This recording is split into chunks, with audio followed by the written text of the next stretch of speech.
Welcome to Talk Birdie to Me. This is Australia's most popular golf podcast with former world number 16 Nick O'Hearn, the only player to beat Tiger Woods twice in match play, and tour pro Mark Allen, who played professional golf around the world for 15 years, including a British Open. We're coming from our studio at Titleist and FootJoy headquarters. Titleist is the #1 ball in golf, and FootJoy is the #1 shoe and glove in golf.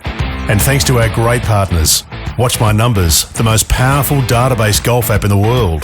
Download from the App Store or Google Play.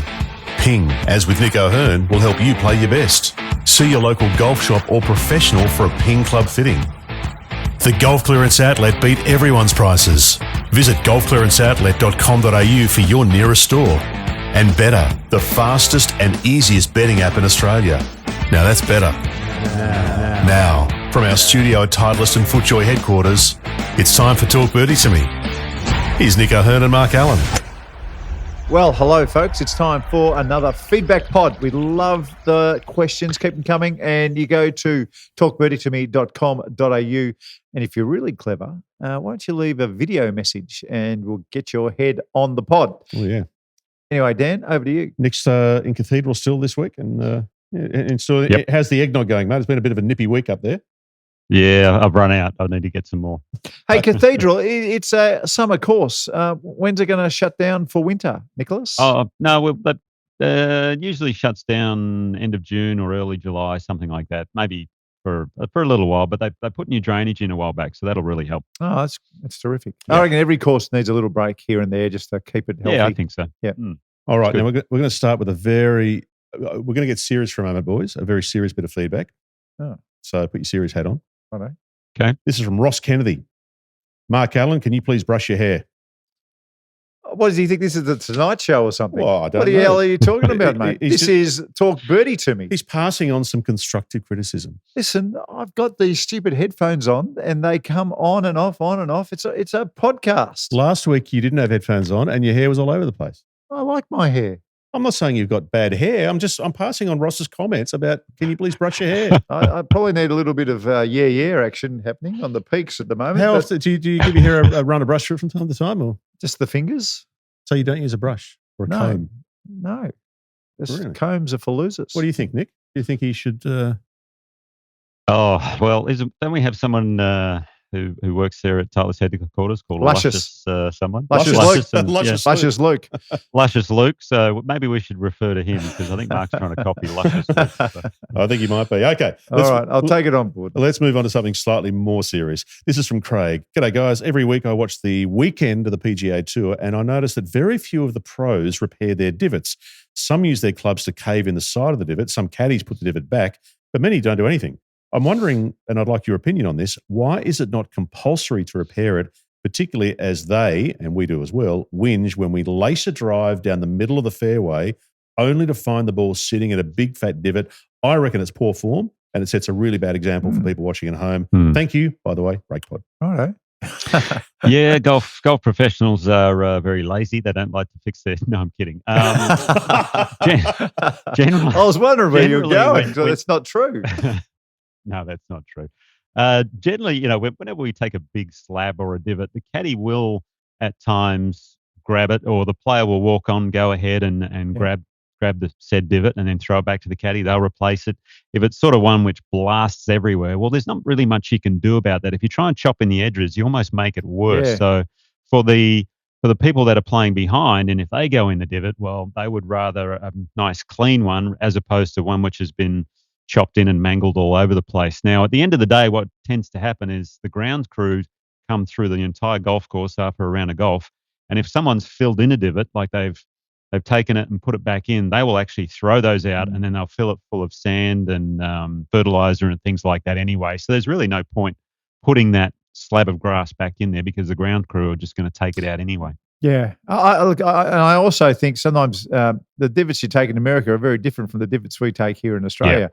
And that divot goes a long way forward. So a lot of the time you'll see the player start walking, but he might have to go 20 steps before he gets to his divot and throws it back to the caddy as well. So you might miss that every once in a while. But I think the caddies are the caddies and the players, generally, it's 100% that divot is looked after one way or another. Yeah.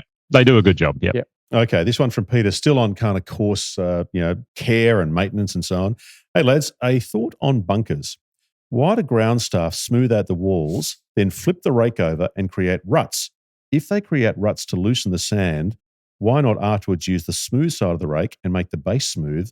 Ruts can create very poor lies. And when I get out of a bunker, I always rake the smooth side. I think it looks better, and it gives other players a better chance of a good lie. Cheers, PK. Yeah, smooth looks good. I know in the sandbelt they now use brooms to kind of use so the ball runs down into the bottom. Yeah, the walls of the bunker are they're brushed with a broom. That works quite well. Should they use the brush everywhere to start with? No, I think using the rake softens it to where it's fair for most people to get out of bunkers. Yeah, and at the end of the day, bunkers are a hazard. You go in there, you shouldn't have a perfect lie. I mean, I love going in a bunker and seeing it smooth, and you go, oh, this is nice. But at the same time, if it's in a rut, you go, well, I shouldn't have hit it in here, and I'll deal with it. So. Yeah, you know what the issue is, Nick, is that if you watch golf on TV, they are perfect. No matter where they're playing, they are perfect. And unfortunately, we expect them to be perfect as well. But this is what I always tell committees when I've got an audience with a committee. I always tell them, go and have a look at the median average for a tour player on the PGA Tour to get out up and down. Now, that average, the median average, is like 55%. So the best players in the world from bunkers on the best kept bunkers in the world on the PGA Tour, the best kept greens in the world, and the best players, if those players can only get up and down out of bunkers 55% of the time, then imagine what Joe Hacker is doing on the weekend from bad lies. It's a nightmare for them, a complete nightmare. So that's the last thing that we want. Now, I say this, there is a trend happening in America, and I believe it started at Tara Edie and TRI, to where the man hours to prepare bunkers for the Thursday Stableford comp is enormous. So what more and more clubs in America are doing is that they are giving their bunkers one rake during the week. So they're perfectly clean. They still want members to rake the bunkers. But from that point forward, they're playing COVID rules to where players are actually, if you're in a rotten lie, you have the ability to move the ball. So it's fair for everybody. But what it does, Nicholas, instead of all those man hours and women hours trying to get the bunkers done, they've got other things they can do now. And the members are loving it. Now, they do this at Tara Edie. I think it's a no-brainer for a lot of clubs. For the clubs that don't have the staff, if you give it one fabulous rake a week, just one, and then for the rest of the week, you can play the ball up, basically. COVID rules. Yeah. Then that's fair for everybody, and it gives the expectation of perfect bunkers now is softened. And the man hours, they can be used somewhere else to do other things around the golf course that are required. Anyway, so clubs are doing it in America. Yeah, I don't mind that at all. I don't mind them doing it. And it's funny how through COVID, we're all the best bunker players in the world because we kept putting it on perfect lies. That's exactly especially in fairway bunkers. bunkers. Fairway bunkers, it was almost criminal what you could do. Now, boys, are you open to doing a swing review, a video swing review? Yeah. Okay. Well, sure. we had one sent in. This is from Will in Bondi in Sydney. Boys, could you analyse this swing? This is from Rafa. Nadal? Oh, absolutely. I want to see. The tennis player. I've seen his swing before. Apparently, according to Will, Rafa is a low single-figure handicapper. So he can play, clearly. Is he a lefty? No. He's a righty. Well, just you watch this, Mark. Have a look at the video. I saw his swing years ago. It is the shortest backswing you've ever seen, and it's basically his double hand backhand of tennis. Shorter swing than John Rahm. Well, one, he's a right-hander, but two, that's the same grunt he makes when he hits a backhand. What the hell was that? Yeah. I wonder if he goes through the same mannerisms before he hits the ball too as he does when he serves in tennis. But yeah, it's basically his his double-handed backhand in tennis, isn't it? He's turned it into a golf swing. Well, he does what a lot of people do, and his weight is on his heels. And when you watch this swing, and we'll play it a couple of times while we're talking, watch how his hips, where they start, or watch his backside, where it starts. By the time he gets to impact, it has come in quite a bit. And what he should be doing is going back and watching our main pod and checking out the greatest masterclass in the history of masterclasses. Because his hip action is going the wrong way. It's got to go the other way so he can get some space. No, you're spot on there, Mark. His backswing, I mean, I think it's shorter than John Rahm's. It's certainly over with very quick, but he creates a lot of speed. And I will say this, I think he must have a very good short game to be a low marker. Well, I know he's loving golf. I've read where he absolutely loves the game. He is besotted. Absolutely. Yeah, good on him. I think that grunt, I don't know if that was there. I think that might have been inserted later on by whoever put that video together. I'm not quite sure. Right. Well, that makes sense. Okay, this one from Rye. Hey, boys, a masterclass suggestion. Could you do a masterclass at some point on chipping around elevated greens? I chunk or thin too often, particularly around ball positions and stance. I play elevated greens regularly, and I need to learn how to do this well rather than relying on being able to putt when off the green. Thank you from Rye. Well, look, in my experience, people who aren't good chippers who are trying to chip the ball up are normally trying to hit the thing up instead of opening the club. Yeah, instead of trying to open the club face more and hitting down and letting the loft propel the ball up. I always notice that they try and flip it up with their hands, and it just doesn't work. It just doesn't work. It's as simple as that. It'd be a good one for you next week. Bottom out early, you chunk it or you thin it, basically, that's right. which is what's happening. So, but we can. You can do one next week. At some stage. Next week for you, Nikki. It's right up your alley. All right, we might toe to the turn now, have a party pie, or in Nick's case, an eggnog. Yes. And we will come back after the turn with a couple of questions about the Masters. Okay. All right.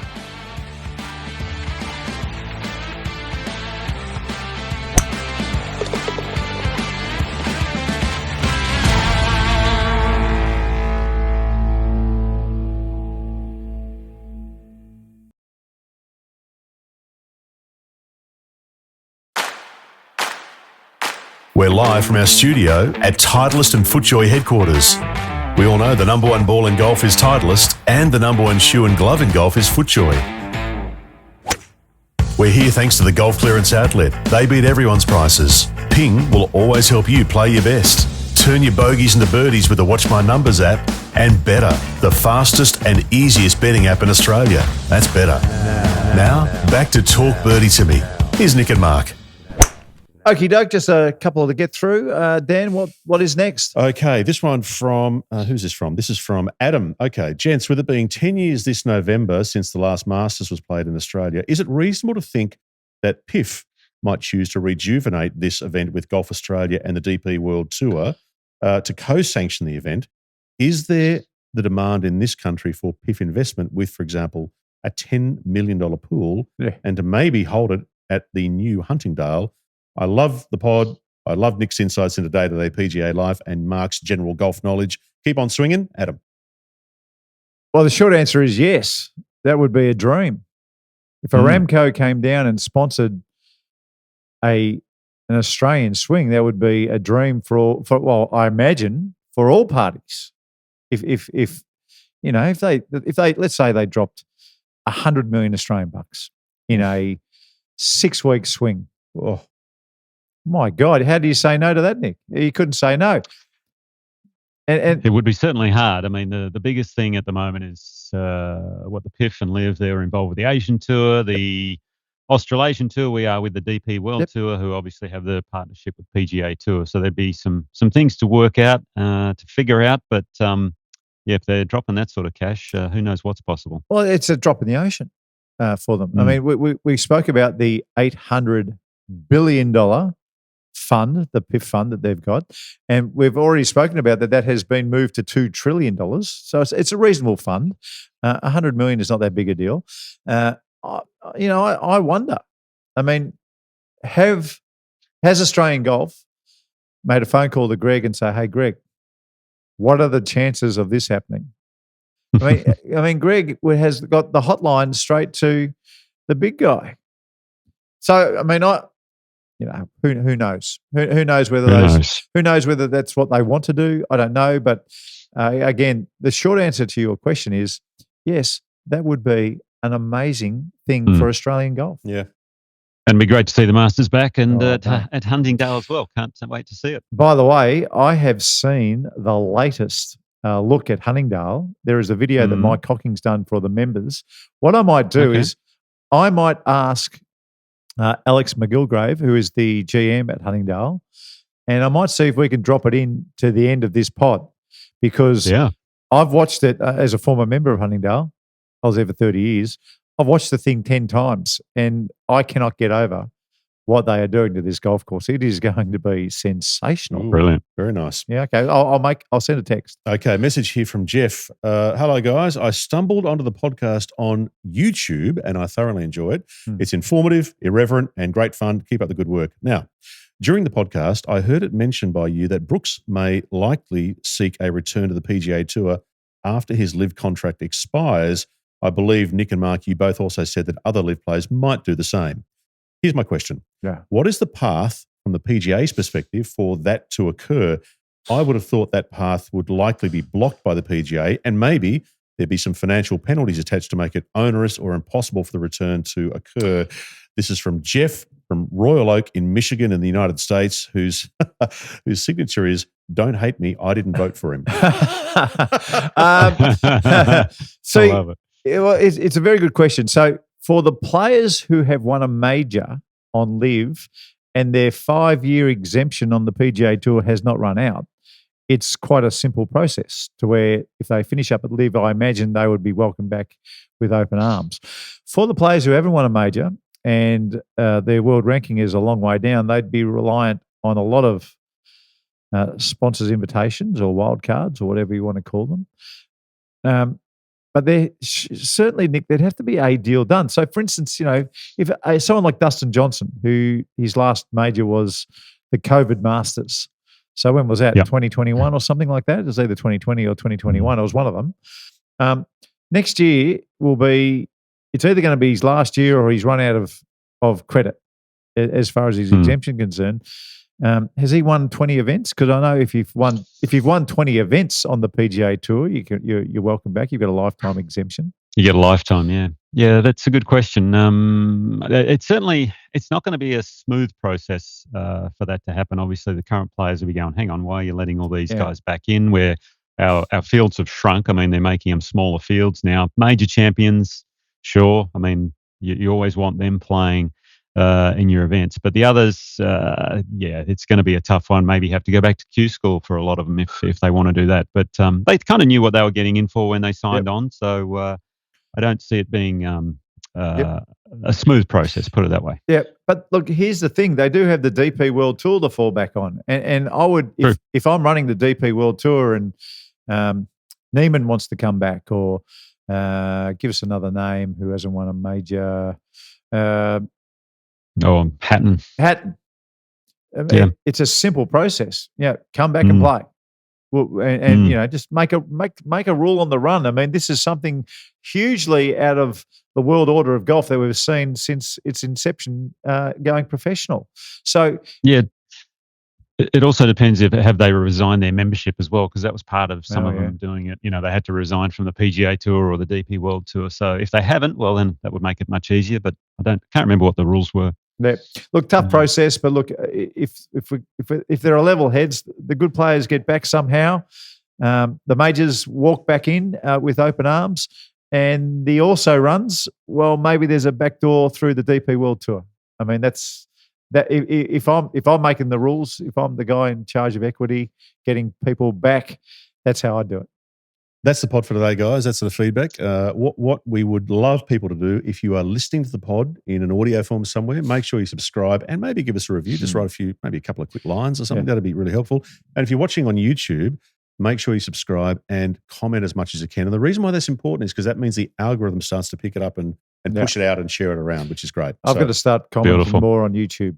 I'm going to get involved. I'm going to get. Yeah, I've made a few. I've got to get more on it as well, so Yeah. we'll get there. Oh, it's great. And what's interesting is that, I mean, some of the comments are lovely and great and complimentary. Yeah. Other ones are giving us a red hot crack. Yeah, they're the ones I'm interested in. Yes. I'm going to start addressing some of the those. lovely ones. Yeah, I'm going to start addressing some of those. Yeah, nothing wrong with that. All right, guys, have a good week. Enjoy Cathedral, Nick. See ya. All right, cheers. And that's been Talk Birdie to Me, Australia's most popular golf podcast, with Nick O'Hearn and Mark Allen, coming from our studio at Titleist and FootJoy headquarters. As everyone knows, Titleist is the #1 ball in golf, and FootJoy, the #1 shoe and glove in golf. Wherever you get your podcasts, make sure to subscribe, maybe leave a review, and we'd love you to share the pod with a friend who loves their golf. Huge thanks to our fantastic partners. Ping, like they do for Nick O'Hearn, will help you play your best. You can see your local golf shop or professional for a Ping club fitting. The Golf Clearance Outlet always beat everyone's prices. Visit golfclearanceoutlet.com.au for your nearest store. Watch My Numbers is the most powerful data-based golf app in the world. You can download from the App Store or Google Play. And better, they've got the fastest and easiest betting app in Australia. Download from the App Stores today. Now that's better. Keep in mind, what are you really gambling with? But for now, from our studio at Titleist and FootJoy headquarters, thanks for being a part of the show. We'll see you next time.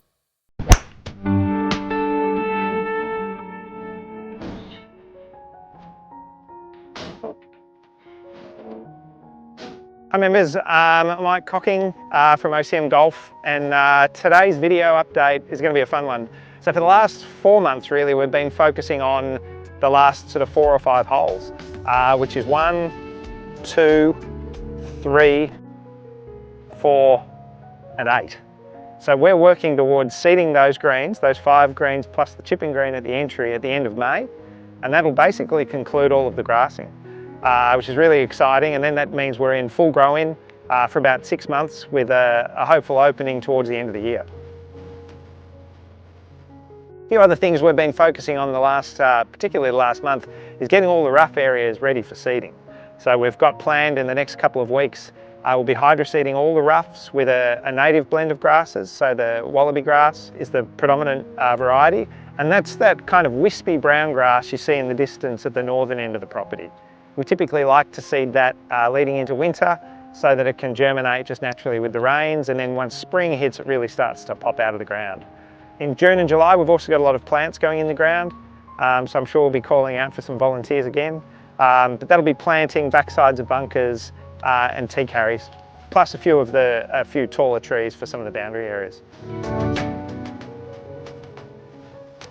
For those that joined us on our 1st of May walk, you would have noticed a huge difference from the walks we did late last year, mainly in terms of the amount of grass coverage. So on this stage of works, we've been doing more sodding of areas rather than sprigging.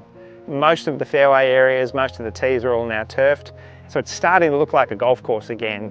Probably by October or early November, really the only exposed sand you'll see around the course is in the bunkers or in some of the sandy wastes themselves. Everything else will be starting to kind of knit together, and you'll start to see a little bit of height in the roughs. I'm standing on the back of the old 8th green, and this is probably one of my favourite parts of the new design.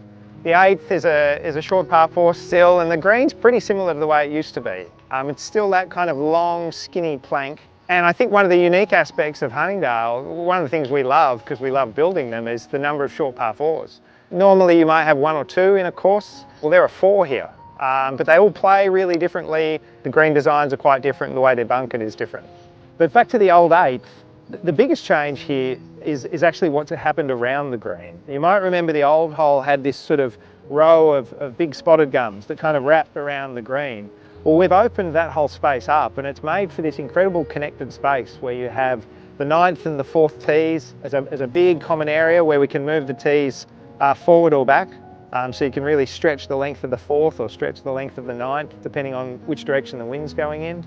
And then it's all short grass through to the 8th green, and then a short grass length through to the old 10th green. And that green's quite a different green. It's what we would refer to as a redan green, which tilts from front to back and from right to left. So the design of that green is to encourage people to hit a kind of a running second shot that can catch the slopes and kick it on towards the putting surface.